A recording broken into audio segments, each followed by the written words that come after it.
جب حالت نماز میں ہوتے ہیں، جب کوئی نمازی نماز کے لیے کھڑا ہوتا ہے تو شیطان ورگلانا شروع کر دیتا ہے، اور جیسے ہی وہ تلاوت شروع کرتا ہے پھر شیطان ہٹ جاتا ہے، پھر شیطان آ جاتے ہیں۔ یہاں تک کہ روایتوں میں آیا ہے شیطان اس طرح ورگلاتا ہے، کبھی کبھی ایسا احساس کرا دیتا ہے کہ نمازی کا وضو ہی ٹوٹ گیا تاکہ وہ نماز توڑ کر کے باہر نکل آئے۔ کبھی کبھی ایسا محسوس ہوتا ہے کہ میرا پیشاب کا قطرہ ٹپک پڑا ہے، حالت نماز میں اس قدر ورگلاتا ہے۔ اسی لیے فقہا فرماتے ہیں اگر بار بار کسی کو یہ خدشہ لاحق ہو کہ میں پیشاب کر کے ابھی تو آیا تھا، اور نماز میں بار بار جس کو یہ خدشہ لاحق ہو کہ میرا پیشاب کا قطرہ لگتا ہے کہ ٹپک گیا ہے، تو روایتوں میں آیا ہے وہ استنجا کے بعد اپنے جو کپڑے جو پہنا ہے اس کپڑے میں پانی کے چند قطرے چند چھینٹے مار لے، تاکہ جب نماز میں شیطان اسے ورگلائے کہ تیرا پیشاب کا قطرہ ٹپک گیا، نکل گیا ہے، پیشاب کا قطرہ گر گیا ہے، تیرا وضو ٹوٹ گیا ہے، تو اسے فوراً خیال آئے، اس کا ذہن اس طرف جائے کہ نہیں نہیں پیشاب کا قطرہ نہیں ٹپکا ہے، بلکہ جو پانی کا چھینٹا میں مارا تھا وہی اس کا ٹھنڈک مجھے احساس ہو رہا ہے۔ تو انسان دو ہی طریقے سے گناہ کرتا ہے، جب شیطان ورگلاتا ہے تب، یا پھر اپنے نفس کی خواہش کو پوری کرنے کے لیے انسان گناہ کرتا ہے۔ اور رمضان المبارک کا جب مہینہ آتا ہے تو اللہ تبارک و تعالی شیاطینوں کو قید کر دیتا ہے، اور روزہ جب انسان رکھتا ہے تو اس کی نفسانی خواہش جو ہے وہ سب ختم ہو جاتی ہے، اب گناہ کرنے کے جو راستے ہیں وہ سب بند ہو جاتے ہیں۔ اس لیے پروردگار فرماتا ہے روزہ تم پہ اس لیے فرض کیا گیا ہے تاکہ تم متقی پرہیزگار بن جاؤ۔ شیطان بھی قید میں ہے، اور ایک انسان بھوکا پیاسا جب رہتا ہے تو اس کا نفس جو ہے کنٹرول میں رہتا ہے، ادھر ادھر نہیں بھٹکتا، تو دونوں چیز تو ختم ہو جاتی ہے۔ اس کے باوجود بھی اگر کوئی گناہ کر رہا ہے تو شیطان کے اوپر تو الزام نہیں لگا سکتا۔ وہ نے کسی نے کہا کہ روزہ اس لیے نہیں رکھتا ہوں کہ شیطان بہکاتا ہے، تو فوراً شیطان نے آواز دیا کہ نالائق مجھ پہ الزام مت لگاؤ، میں تو قید ہوں، میں تو جکڑا جا چکا ہوں۔ تو شیطان تو قید ہو چکا، رہی نفس کی خواہشات نفسانی، تو وہ تو بھوکا پیاسا انسان جب رہے گا تو وہ بھی ختم ہو جائے گا۔ اب ایک انسان اگر سحری میں بھی دبا کے کھا رہا ہے اور دن بھر بھوکا پیاسا رہا، جب کوئی چیز عادت میں شمار ہو، کسی چیز کو کثرت سے لوگ استعمال کرتے ہو اور تھوڑی دیر کے لیے اس چیز کو اگر لے لیا جائے، تھوڑی دیر اس چیز سے اگر روک دیا جائے تو پھر اسے بے چینی ہونے لگتی ہے، اور جب وہ چیز ملتی ہے تو پھر وہ آگے پیچھے کچھ نہیں دیکھتا، بالکل ٹوٹ پڑتا ہے۔ مثال کے طور پہ یوں سمجھیے اگر کسی کو جیل خانے میں بند کر دیا جائے، قید کر لیا جائے، اب پھر 2-3 مہینے کے بعد اس کو چھوڑا جائے تو پھر وہ اور ادھم مچاتا ہے، کیونکہ وہ سوچتا ہے کہ بالکل میں اس طرح پابندی میں رہا، آج تک اتنی پابندی میں نہیں تھا۔ وہ نکلنے کے بعد پھر اور بڑا سے بڑا کرائم کرنے لگتا ہے۔ تو دن بھر جب انسان بھوکا پیاسا رکھتا ہے اور افطاری کا وقت جب ہوتا ہے تو وہ آئٹم کو گنتا ہے کہ کتنے آئٹم ہیں آج، اور اگر ایک چیز کی بھی کمی ہو جائے تو پھر وہ غصے کا اظہار کرنے لگتا ہے کہ آج بھجیا نہیں ہے تو بہترین شربت نہیں ہے، تو پھر مقصد روزہ جو ہے وہ فوت ہو جائے گا۔ چونکہ روزے کا مقصد یہ ہے کہ انسان متقی پرہیزگار ہو جائے، شیطان قید ہو چکا ہے، اب انسان بھوکا پیاسا رہے گا تو خواہشات نفسانی بھی ختم ہو جائے گی، مگر اگر سحری میں بھی دبا کر کے کھائے گا، سحری میں بھی دبا کر کے کھائے گا، افطاری بھی دبا کر کے کرے گا، تو پھر خواہشات نفسانی ختم نہیں ہوگی بلکہ اور بڑھ جائے گی۔ اور یہی وجہ ہے کہ کچھ روزے دار روزہ بھی رکھتے ہیں اور گناہ بھی کرتے ہیں۔ کچھ روزے دار روزہ بھی رکھتے ہیں، جھوٹ بھی بولتے ہیں، کچھ روزے دار روزہ بھی رکھتے ہیں، غیبت بھی کرتے ہیں، کچھ روزے دار روزہ بھی رکھتے ہیں مگر وہ گناہ کرنے میں ہچکچاتے بھی نہیں۔ شیطان تو قید ہو چکا ہے، اب اس کی خواہشات نفسانی ختم نہیں ہوئی ہے، ورنہ وہ بھی اگر سوچتا کہ بوقت افطار بھوک بھی لگی ہے، پیاس بھی لگی ہے، اور بہت زیادہ بھوک اور پیاس کی شدت میں وہ تڑپ رہا ہے، پانی نگاہوں کے سامنے ہے، پھل فروٹ نگاہوں کے سامنے ہے، وہ چاہتا تو پانی پی لیتا، کون کیا کر سکتا تھا؟ آج بہت سارے لوگ نماز نہیں پڑھتے ہیں، کون کیا کر لیتا ہے؟ بہت سارے لوگ جھوٹ بولتے ہیں، کون کیا کرتا ہے؟ یہ تو ملک آزاد ہے نا، کوئی کچھ بھی کرے، کون کیا کرے گا؟ تو وہ بند کمرے میں پانی پی لیتا، اندھیرے میں وہ چھپ کر کے کھانا کھا لیتا، اور دن بھر آ کر کے کہتا میں روزے سے ہوں، تو کوئی بگاڑ سکتا تھا؟ کچھ نہیں بگاڑ سکتا تھا۔ امام صاحب کے ساتھ آ کر کے بیٹھ جاتا افطاری کرنے کے لیے، تو امام صاحب بھی نہیں اٹھا کر کے بھگا سکتے اگر وہ کہہ دے کہ میں روزے سے ہوں، حالانکہ دن بھر وہ چھپ چھپ کر کے کھاتا رہے، مگر وہ اسے کوئی نہیں کہہ سکتا کہ تو روزہ نہیں رکھا ہے۔ مگر ایسا کوئی کرتا ہے؟ نہیں کرتا ہے۔ چاہے جتنا بڑا گناہگار ہو، جتنا بڑا خطا کار ہو، جتنا بڑا شرابی ہو، جواری ہو، چرسی ہو، کچھ بھی ہو، اگر وہ روزہ رکھا ہے تو دن بھر وہ بھوکا پیاسا رہتا ہے۔ چاہتا تو چھپ کر کے پانی پی سکتا تھا، چاہتا تو چھپ کر کے کھا سکتا تھا، چاہتا تو وہ چھپ کر کے پیٹ کو بھر سکتا تھا، مگر وہ بھی نہیں کھاتا پیتا ہے۔ اسے بھی یقین ہے کہ ہم چھپ کر کے کھا لیں گے، ہم انسانوں سے چھپ کر کھا لیں گے، ہم انسانوں سے بچ کر کے پانی پی لیں گے، مگر وہ خدا مجھے دیکھ رہا ہے، چاہے بند کمرے میں میں کھاؤں، چاہے کہیں بھی جا کر کے چھپ کر کے پانی پیوں، کوئی دیکھے یا نہ دیکھے، وہ رب کائنات ہمیں ضرور دیکھ رہا ہے، میرا مالک ہمیں ضرور دیکھ رہا ہے۔ تو ایک گناہگار انسان کا بھی یقین اس قدر بڑھ جاتا ہے، سامنے سب کچھ موجود ہے پھر بھی نہیں کھاتا ہے، وہ بھی گھڑی کا کانٹا دیکھتے رہتا ہے کہ ابھی 2 منٹ باقی ہے، ابھی 1 منٹ باقی ہے، ابھی 3 منٹ باقی ہے، ساری چیزیں نگاہوں کے سامنے ہے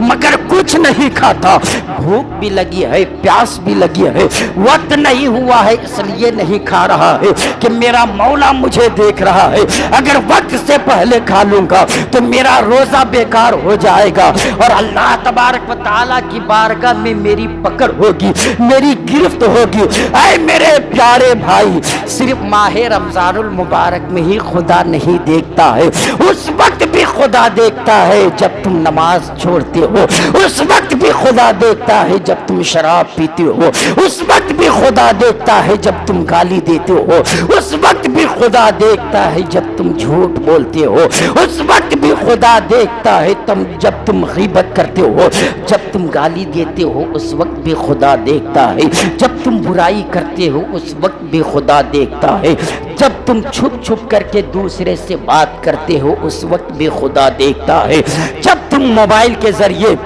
نہ جانے کیسے کیسے مناظر تم دیکھتے ہو اس وقت بھی خدا دیکھتا ہے۔ اگر یہ یقین مسلمانوں کے اندر پورا سال، پورا مہینہ، پورا دن آ جائے کہ ہمیں خدا دیکھ رہا ہے، جس طرح روزے کی حالت میں ایک روزے دار کو یقین ہو جاتا ہے کہ ہم نہیں کھائیں گے، نہیں پیئیں گے، خدا ہمیں دیکھ رہا ہے، اسی طرح یقین اور دنوں میں ہو جائے تو کسی بھی عالم کی ضرورت نہیں کہ وہ دن بھر رات بھر سمجھاتا رہے۔ ایک انسان کی زندگی خود بخود 4 چاند لگ